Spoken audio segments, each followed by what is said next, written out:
dia, pessoal. Bom dia. Hoje nós estamos no dia 9 de dezembro, né? Acabou o ano. Mas sejam muito bem-vindos. Hoje a gente vai falar da vinda de uma criatura que nos é muito querida, muito amada por todos nós. Nosso herói é Jesus. Vocês estão me ouvindo aí atrás? Tá bem baixo, né? Então vamos lá. Quando Jesus esteve aqui encarnado na Terra, porque conosco ele está sempre, né, gente? Ele nunca foi embora. Não sei se vocês conhecem o Emmanuel, já ouviram falar no Emmanuel? Sim. É ele. Quando Jesus então esteve encarnado, Emmanuel era um senador romano, né, chamado Públio Lentulus, e ele escreveu uma carta para Roma, escrevendo então Jesus. E aí a gente trouxe, Marlon pediu para a gente trazer essa carta, que é muito emocionante, sabe? De uma pessoa que a gente sabe que não era nem judeu, o Emmanuel, né? Ele era romano, né? Então vamos lá. Sabendo que desejas conhecer quanto vou narrar, existindo nos nossos tempos um homem, o qual vive atualmente de grandes virtudes, chamado Jesus, que pelo povo é inculcado um profeta da verdade, e os seus discípulos dizem que é filho de Deus, criador do céu e da terra e de todas as coisas que nela se acham e que nela têm um estado. Em verdade, ó César, cada dia se ouvem coisas maravilhosas desse Jesus. Ressuscita os mortos, cura os enfermos em uma só palavra. É um homem de justa estatura e é muito belo no aspecto. E há tanta majestade no rosto que aqueles que o veem são forçados a amá-lo ou temê-lo. Tem os cabelos da cor da amêndoa bem madura, são distendidos até as orelhas e das orelhas até as espáduas. São da cor da terra, porém mais reluzentes. Tem no meio de sua fronte uma linha separando os cabelos, na forma e uso dos nazarenos. E o seu rosto é cheio, o aspecto é muito sereno, nenhuma ruga ou mancha se vê em sua face. De uma cor moderada, o nariz e a boca são irrepreensíveis. A barba é espessa, mas semelhante aos cabelos, não muito longa, mas separada pelo meio. Seu olhar é muito afetuoso e grave. Tem olhos expressivos e claros. O que surpreende é que resplandecem no seu rosto como os raios do sol. Porém, ninguém pode olhar fixo o seu semblante, porque quando resplende, apavora, e quando ameniza, faz chorar. Faz-se amar e é alegre com gravidade. Disse que nunca ninguém o viu rir, mas antes chorar. Tem os braços e as mãos muito belos, na palestra contenta muito, mas o faz raramente, e quando dele se aproxima, verifica-se que é muito modesto na presença e na pessoa. É o mais belo homem que se possa imaginar, muito semelhante à sua mãe, a qual é de uma beleza rara, que não se tendo jamais visto por estas partes uma mulher tão bela. Porém, se a majestade tua, ó César, deseja vê-lo, como no aviso passado escreveste, dá-me ordens que não faltarei de mandá-lo o mais depressa possível. De letras, faz-se admirar de toda a cidade de Jerusalém, ele sabe todas as ciências e nunca estudou nada. Ele caminha descalço e sem coisa alguma na cabeça. Muitos se riem, vendo-o assim, porém, em sua presença, falando com ele, tremem e o admiram. Dizem que é um tal homem, que um tal homem nunca fora ouvido por essas partes. Em verdade, segundo me dizem os hebreus, não se ouviram jamais tais conselhos da grande doutrina, como ensina este Jesus. Muitos judeus o têm como divino, e muitos me querelam, afirmando que é contra a lei de tua majestade. Eu sou grandemente molestado por esses malignos hebreus. Disse que esse Jesus nunca fez mal a quem quer que seja, mas ao contrário, aqueles que o conhecem e que com ele têm praticado, afirmam ter dele recebido grandes benefícios e saúde. Porém, a tua obediência, estou prontíssimo, aquilo que tua majestade ordenar será cumprido. Vale da majestade tua, fidelíssimo e obrigadíssimo Públio Lentulus, legado de Tibério na Judeia. Então, meus amigos, com essa imagem que a gente então vai formando na nossa cabeça de Jesus, eu convido a todos nesse momento para fechar os nossos olhos, respirar profundamente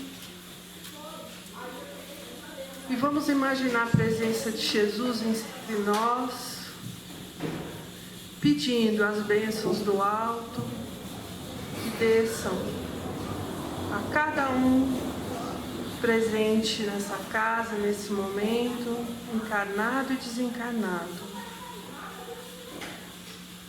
E que no dia de hoje consigamos sair daqui entendendo um pouco melhor a vinda do Mestre Jesus e a sua permanência conosco até hoje. Essa permanência amorosa que nos convida diariamente a trilhar o caminho que Ele trilhou, que é o caminho da dor,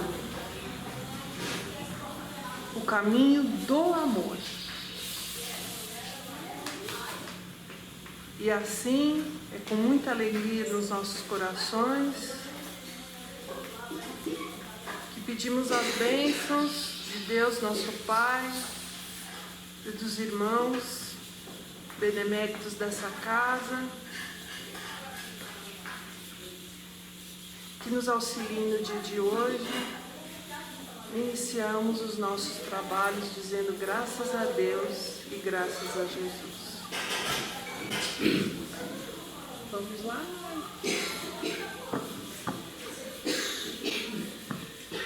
Vocês conseguiram perceber a imagem de Jesus na descrição de Emmanuel? Essa foi a descrição dos olhos humanos, quem estava encarnado. E ele viu ali muito mais do que os nossos olhos conseguem ver.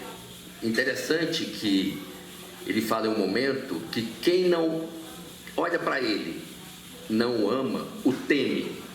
Então vejam bem, imaginemos que Públio admirava Jesus por tudo que ele apresentava. Mas ele já era um espírito que estava acostumado às coisas da vida. Era um espírito que já estava um pouco mais elevado, mais adiantado. Mas aqueles com os quais Jesus era perseguido, por exemplo, imagina os fariseus, quando olhavam para Jesus, o que será que eles viam em Jesus? Temiam, não é? Tanto que o perseguiam. Aquela imagem que nós vimos aqui, ela é uma imagem que nos afeta profundamente pelo amor que nós aprendemos a ter com Ele e por Ele, e que Ele tinha por nós.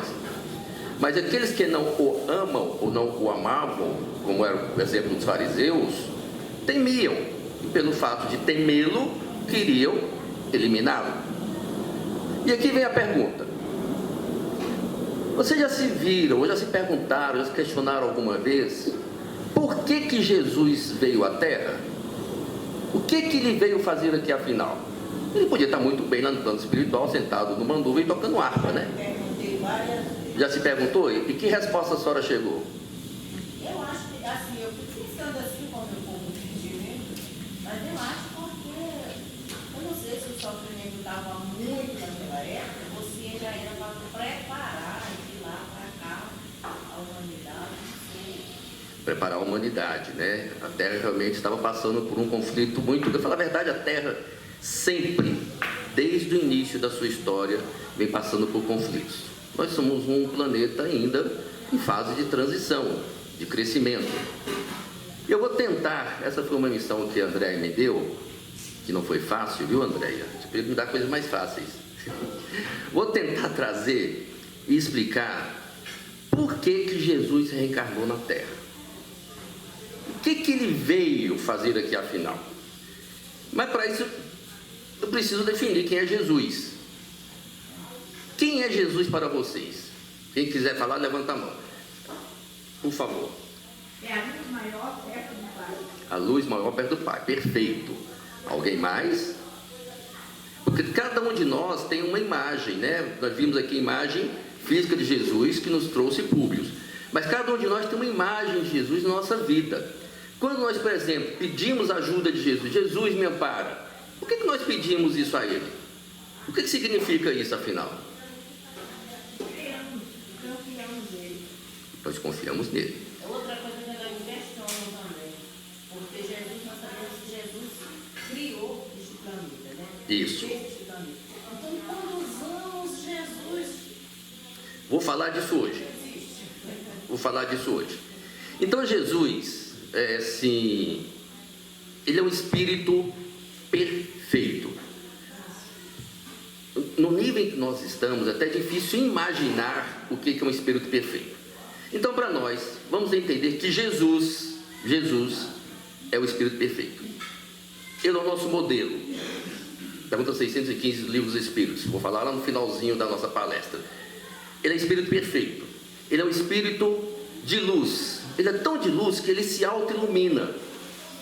Tamanha luz que ele tem internamente. Que foi o que Públios viu. A hora que olhou para ele, assim, ninguém consegue olhar para os olhos de Jesus. Imagina. E curiosamente, o povo daquela época, eles tinham olhos escuros. Aquela região, eles tinham olhos escuros. Mas Jesus, segundo o Públios, tinha olhos claros. Porque essa era a claridade da luz interna que ele refletia. Ele podia ter até olhos negros, como muitos nós temos. Mas quando a gente olhava para Jesus, a gente via nele uma imagem de iluminação. Porque era o que ele transmitia para a gente. Ele é um ser de luz, luz absoluta. É um espírito perfeito. E faz parte de um grupo de espíritos chamados espíritos puros, ou espíritos crísticos. É um grupo de espíritos de alta evolução que está ali pertinho de Deus. Esse pertinho de Deus é muito relativo, tá, gente? Só para a gente ter uma ideia dessa relação. E eles são os grandes auxiliares de Deus na conjunção, no trabalho, no cuidado da sua criação. Digamos assim, ele é uma espécie de braço direito de Deus daquilo tudo que Deus fez e que deu a alguns espíritos, dada a sua evolução, de lhe auxiliar a cuidar da sua criação. E ele veio à Terra, encarnado, há mais ou menos 2000 anos. Isso aí todo mundo sabe, né? A vida dele foi uma vida programada, pré-definida, acertada. Mas por que isso? Então nós vamos tentar falar. Pra vocês terem ideia, esse grupo de espíritos dos quais eu falei, que pode chamar de espíritos crísticos, botei o S no lugar errado, espíritos crísticos, eles se reuniram duas vezes na relação com o planeta Terra. A primeira vez, eles se reuniram há mais ou menos 4,5 bilhões de anos atrás. Eu falei isso daqui há algumas semanas, quando falei da criação da gênese orgânica. A primeira pergunta que eu fiz naquela época é se vocês achavam que os animais tinham alma, né? E eu fiz todo um histórico para poder explicar isso daí. Então eles se reuniram a primeira vez, há 4,5 bilhões de anos atrás, para a formação do planeta Terra. E Jesus, ele ficou responsável para poder cuidar do nosso planeta. Então ele se reuniu com os engenheiros celestiais, tiraram um pedaço de uma nebulosa e transformou-se no planeta Terra. Aquele planeta que nós vimos como foi a sua criação. A segunda vez eles se reuniram quando Jesus estava para reencarnar. Então nós estimamos que a Terra tem mais ou menos 4,5 bilhões de anos. Jesus, então, quando foi criada a Terra, já era um espírito de luz. Então não consigo imaginar a idade de Jesus. Ele é um espírito muito antigo, pelos nossos padrões.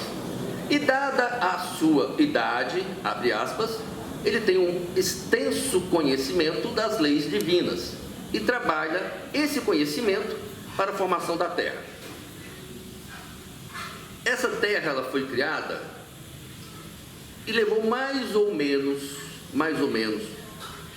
4 bilhões 995 milhões de anos para poder aparecer no planeta Terra a primeira forma humana.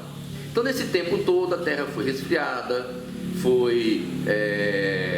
os minerais se uniram, cristalizaram, aí apareceram os primeiros vegetais, depois apareceram os primeiros animais, esses animais foram evoluindo, até que apareceram os primeiros hominídeos, isso há mais ou menos 5 milhões de anos atrás. É muito tempo, 5 milhões de anos atrás. A gente não tem ideia do que é isso, né? Esses 5 milhões de anos, nós tivemos os primeiros homens. Eu vou ler aqui porque são complicadinhos os nomes deles. Australopithecus forense, o Pithecanthropus erectus, olha que coisa escrita. Quem inventou esses nomes aqui devia ser preso, né? O tal de Homo habilis. Sabe aqueles homens que eu mostrei na imagem da outra vez que pareciam os macacos? E eu falei para vocês aqui como é que funcionava o tal do elo perdido, né? Então esses homens, eles tinham essa fisionomia. Eles eram parecidos com os nossos primatas. E levou-se mais ou menos 5 milhões de anos, 5 milhões de anos atrás, quando eles começaram a surgir na Terra. Agora vejam bem, desses 5 milhões de anos, apenas 500 mil anos, ou seja, 4 milhões 995 mil anos, para poder surgir o primeiro Homo sapiens. Quem que é o Homo sapiens? O Homo sapiens foi aquele que deu origem a quem nós somos hoje. É o homem mais evoluído. Ele já tinha saído das cavernas, já tinha saído das árvores, ele já estava começando a viver em sociedade, que é o Homo sapiens, que apareceu na Terra há mais ou menos 500 mil anos atrás. Tem uma coisa interessante assim que os cientistas falam. Imaginemos que a formação da Terra levaria 24 horas. O homem apareceu no último segundo dessas 24 horas. Então, desses 4 bilhões 995 milhões de anos e tal, o homem apareceu faltando 1 segundo para poder acabar o tempo das 24 horas. Ou seja, nós somos muito recentes. E nós tivemos aqui essa formação. A Terra, assim como tantos outros planetas, no seu início, era um ambiente extremamente primitivo, em que nós recebíamos aqui espíritos no início da sua fase de evolução espiritual, na sua fase tanto física, fisiológica, moral, quanto espiritual. Então nasceram aqui esses espíritos que estavam no início do seu processo de crescimento. Hoje nós estamos na segunda fase, né? Saímos do planeta de primitivos para o planeta de provas e expiações. Agora imagine o tempo que isso levou. E nós estamos no processo de mudança também. Nós estamos saindo do planeta de provas e expiações para o planeta de regeneração. Vai levar aí alguns séculos para a gente chegar mais para frente. Mas esse período todo, da qual nós estávamos aí imaginando ou vendo, nós tínhamos na Terra apenas esse grupo de homens. E para ter ideia, nós estamos no ano 2000 depois de Cristo. 7.000 anos antes de Cristo, apenas 7.000 anos depois de Cristo, ou seja, quase 500 mil anos depois do primeiro homem veio, 493 mil anos depois, nós começamos a depurar a nossa inteligência. Foi quando surgiram as primeiras escritas, onde nós tiramos aquela linguagem simbólica e passamos para a linguagem codificada. Vocês lembram daquelas linguagens cuneiformes? Aquilo ali já era uma linguagem codificada. em que nós começamos a colocar informações ou conhecimento. Os homens começaram então a escrever, por exemplo, nas pedras, em madeira, para poder deixar o seu conhecimento mais ou menos organizado. Isso há 7.000 anos antes de Cristo. Então imagine, Jesus levou 4.998.990. Levou muito tempo para poder renascer. E aí veio então a segunda reunião, que foi a preparação da vinda de Jesus. Para essa preparação houve toda uma organização físico-espiritual, para que ele tivesse condições de vir à Terra. Só que antes de que isso acontecesse, nós recebemos no planeta Terra, nós tínhamos aqui o que Emmanuel chama de autóctonos, um nome interessante, eu fui procurar lá no dicionário o que significava isso. Autóctonos são aquelas pessoas ou aqueles seres que nascem e vivem nos lugares em que nasceram. Por exemplo, se nós nascemos no Brasil e vivemos no Brasil, nós somos autóctonos brasileiros. Se nós nascemos em Brasília e vivemos em Brasília, nós somos autóctonos brasilienses. Olha que legal, boa, né? Latim. Então, nós tínhamos aqui apenas, então, somente os autóctonos. Foram aqueles seres que nasceram, viveram durante toda a sua existência no planeta Terra. Mas a partir de um determinado momento, como o planeta estava necessitando passar por um processo de evolução, tanto físico quanto espiritualmente, nós começamos a receber no planeta Terra espíritos de outros orbes. Notadamente, nós recebemos aqui espíritos de um grupo, de um lugar chamado Capela. Já ouviram falar? Né? Do planeta Capela, lá da constelação de Cocheiro, que fica a mais ou menos 42 anos-luz da Terra.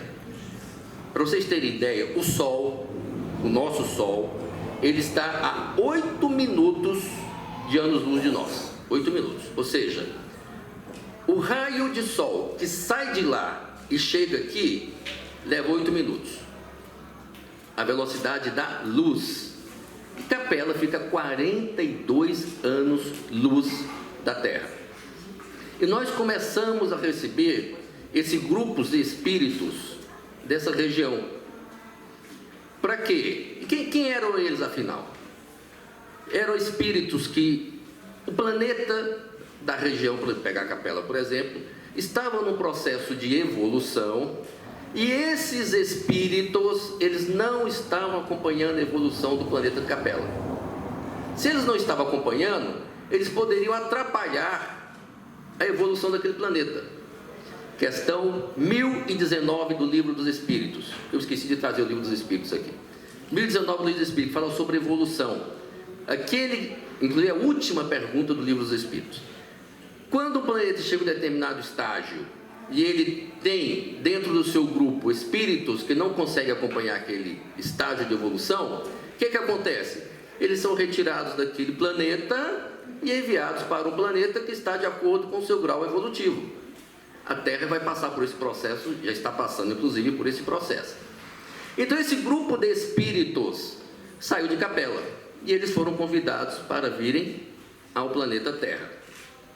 E aí inicia-se uma correlação de convivência, de harmonia, abre aspas, harmonia, psico-sócio-espiritual, com o grupo de espíritos que estavam vivendo na Terra, aqueles que nasceram, foram criados e viviam no planeta Terra. E curiosamente, Jesus acompanhou pessoalmente essa migração. Ele recebeu esse grupo de espíritos aqui na psicosfera da Terra. Todos eles, quando estavam para vir, Jesus os recebeu. E falou o seguinte, tem uma coisa interessante aqui, cadê? Ele chegou para esses espíritos e disse o seguinte, eu vou ler aqui. Vocês necessitam melhorar-se. mostrou-lhes os campos imensos de luta que se desdobravam na terra, envolvendo-os com seu halo bendito, sua misericórdia e sua caridade sem limites. Abençoou-lhes as lágrimas santificadoras, fazendo-lhes sentir os sagrados triunfos do futuro e prometendo-lhes, olha só, sua colaboração cotidiana e sua vinda no futuro. Então Jesus recebeu aquele grupo e falou: olha aqui, gente, é o seguinte, eu estou trazendo vocês para cá, o planeta é legal, tem muita gente boa, vocês vão passar aí por uns perrengues, mas eu estou com vocês. E outra, eu estou acompanhando e eu volto, me aguardem que eu volto, me esperem, porque vocês estarão passando por um processo de renovação, de crescimento. Vão sofrer um pouquinho, mas quem não sofre? Mas vão se melhorar. E outra, eu volto para ficar com vocês. Olha só que interessante. Então Jesus, naquela época, já havia prometido que voltaria à terra. Eles então reencarnaram.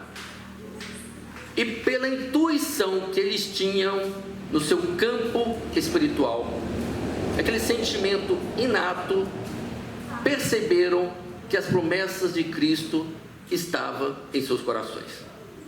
Quando eles reencarnaram, eles trouxeram do outro mundo ideias, conhecimentos, percepções, visões que eles tinham do mundo em que eles viveram, inclusive para o planeta que era menos evoluído. E nesse campo eles se uniram aos povos locais, junto ao grupo de espíritos que já haviam nascido, crescido e convivido no planeta Terra. E aí nós caímos numa questão bastante interessante que está lá no livro A Caminho da Luz, que Emmanuel nos traz, e eu vou dividir com vocês aqui. Esse grande grupo de espíritos, que eram milhões, eles vieram para a Terra e se dividiram em 4 grandes grupos. Um deles, chamado o grupo dos Árias. Esse grupo, por exemplo, a maioria deles reencarnou aqui na região da Europa, né? Aquela média Europa ali, indo à Ásia, começando na Europa.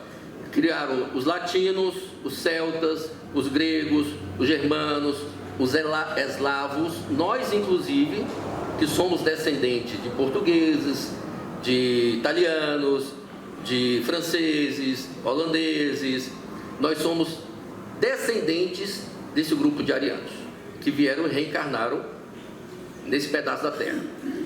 Mas eles eram espíritos muito revoltados. Por quê? Porque na cabeça deles eles foram degradados. De certa forma foram, né? Eles foram obrigados a sair do espaço em que eles estavam para ir para outro lugar. Eles não queriam sair de lá. Sabe aquele sentimento inato que nós temos da terra que nós nascemos? A gente sair do ambiente em que nós nascemos e que fomos criados e ser mandado para outro lugar? Às vezes a gente fica incomodado com isso, né? Então eles perceberam isso no seu íntimo. Eles estavam muito revoltados com o que Deus havia feito com eles. E essa revolta íntima trazia uma certa amargura, uma certa dor. E em algum momento eles queriam ir contra as determinações de Deus. Era um grupo bastante rebelde e estava naquela regiãozinha ali da Europa. Se nós puxarmos toda a história, isso aqui, vejam só, não temos uma data precisa de quando isso aconteceu, tá? Pode ser mais ou menos da 5.000 anos atrás, 6.000 anos atrás, 7.000 anos atrás. Isso aqui aconteceu num período da história, eles foram reencarnando aos poucos. Mas se nós pegarmos aquela região da Europa ali, por exemplo, a gente pode ver quanto eram orgulhosos, até hoje, quanto orgulhosos são os espíritos daquela região da Europa. Dá para imaginar? Eles são descendentes, mais ou menos, desse grupo de espíritos arianos. Um outro grupo veio para a civilização do norte da África e criou a civilização egípcia. Maravilhosa, maravilhosa.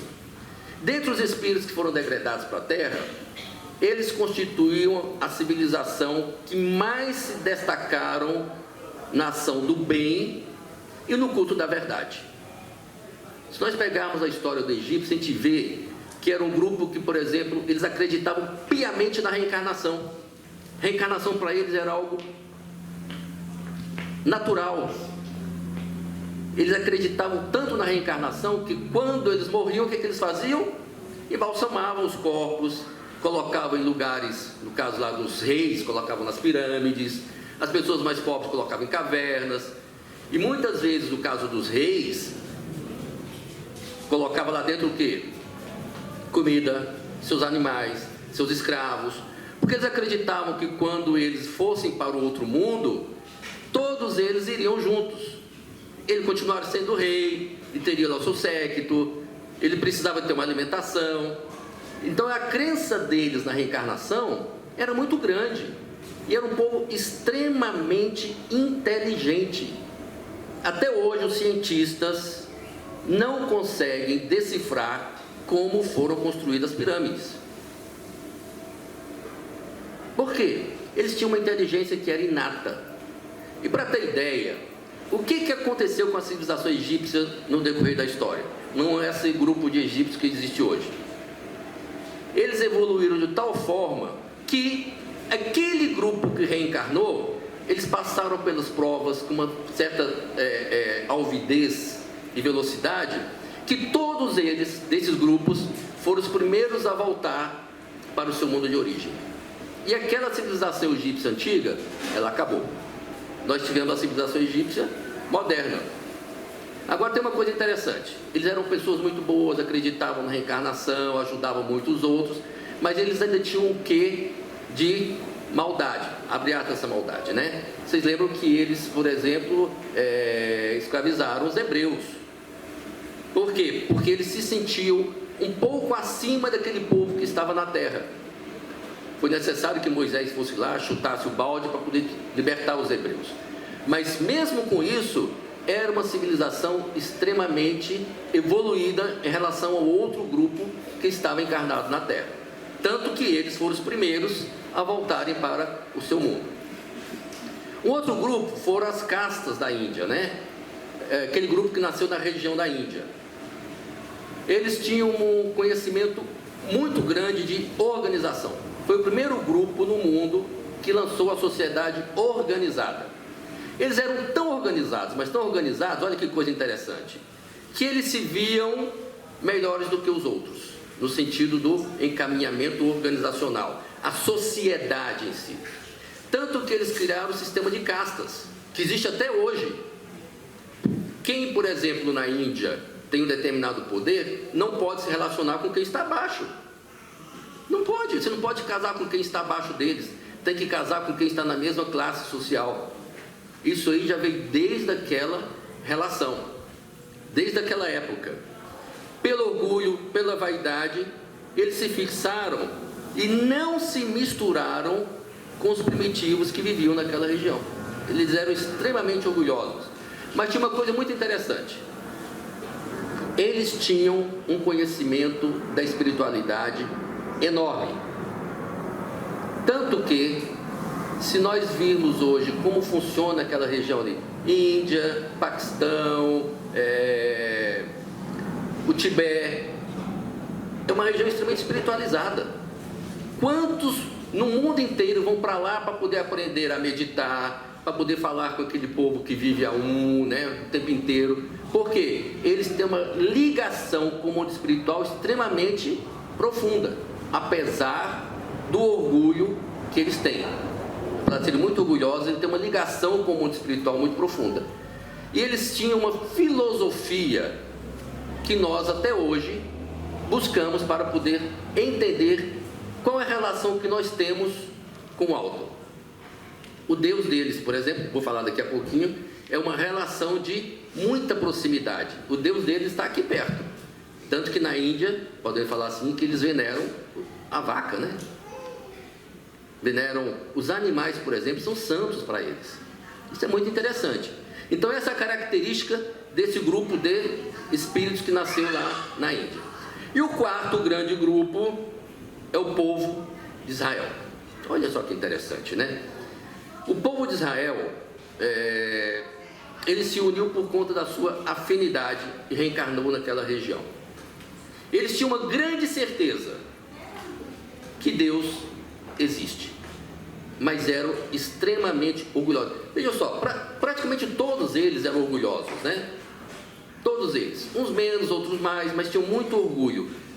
Por isso que eles saíram daquela região em que eles estavam e vieram para o planeta Terra para poder passarem pelas provações que passaram para poder crescerem.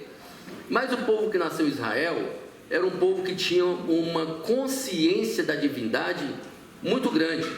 E a questão da existência de Deus era muito forte na vida deles. Foi o primeiro povo que entendeu que Deus é um só. Nós só temos um Deus. Vejam bem, por exemplo, o povo do Egito. O povo do Egito, eles tinham um Deus, que era Amon, mas tinham diversas divindades. Eles tinham o sol como divindade, os gatos como divindade, a cobra como divindade. Os gregos tinham muitas divindades. Pitonisas, por exemplo, eles adoravam diversas divindades. Tinha o deus da agricultura, tinha o deus da festa. Então, o povo hebreu, lá da época de Abraão, que saiu da terra dele para poder procurar a terra santa, ele tinha uma missão, que era levar para o povo o Deus único. E eles trouxeram isso na sua essência espiritual quando reencarnaram, apesar de serem muito, muito, muito orgulhosos e duros, muito difíceis. Tanto que nos conta Emmanuel que muitos e muitos espíritos que vieram de Capela naquela época ainda estão reencarnados na Terra hoje, porque eles ainda não conseguiram entender, perceber, aceitar a condição em que eles se encontram para a sua evolução. Tamanho o orgulho que eles têm, e passam por processos expiatórios enormes. Aí eu fico imaginando o povo judeu, parte do povo judeu que hoje sofre, abre aspas aqui, tá? Isso é uma ilação minha. Emmanuel não falou nada disso. Uma ilação minha. Parte do povo judeu hoje é o grupo que veio de Capela naquela época e que ainda não se renovou, não se regenerou. Então estamos aí passando por esse processo. E o que aconteceu?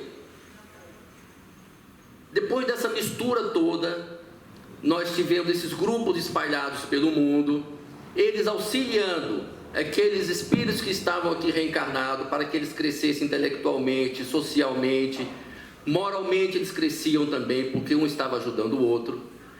A Terra já estava começando a ser preparada para a chegada de Jesus. No plano espiritual estava havendo algumas alterações, algumas mudanças. Vejam só, nós contamos aí com 4 bilhões de anos. Quantas mudanças houve no plano espiritual? Na atmosfera psíquica da Terra, por exemplo. E a mesma coisa estava acontecendo no campo físico da Terra. E em todas essas comunidades em que vieram esses espíritos, Jesus encaminhou colaboradores, que Emmanuel chama de seus predecessores, para poder falar assim: olha, está vendo um cara aí que vem para poder nos ajudar. Na Índia, por exemplo, vieram Krishna, que conhece Krishna aqui, né? Buda, que é o Siddhartha Gautama, que eles tinham como base a busca da espiritualidade.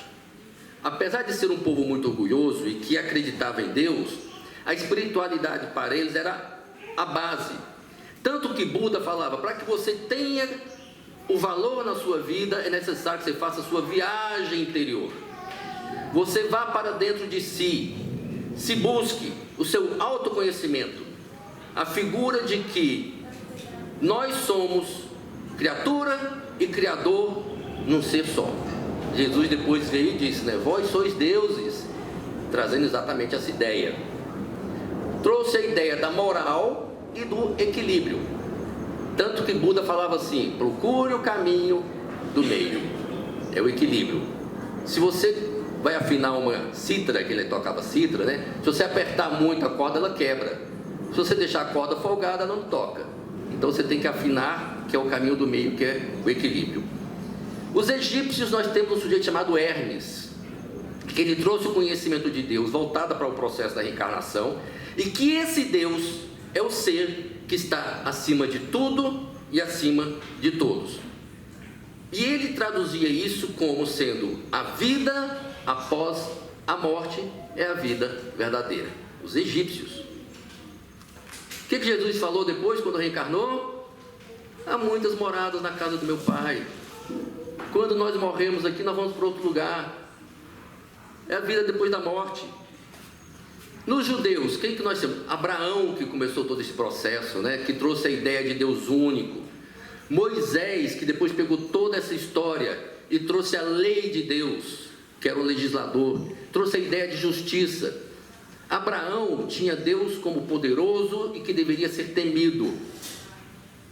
Moisés, quando trouxe a legislação divina e colocou lá as suas ideias, Deus era poderoso e que nós devíamos sim temer a Deus. Mas quando Jesus veio, ele falou: eu não vim revogar a lei, mas dar-lhe cumprimento.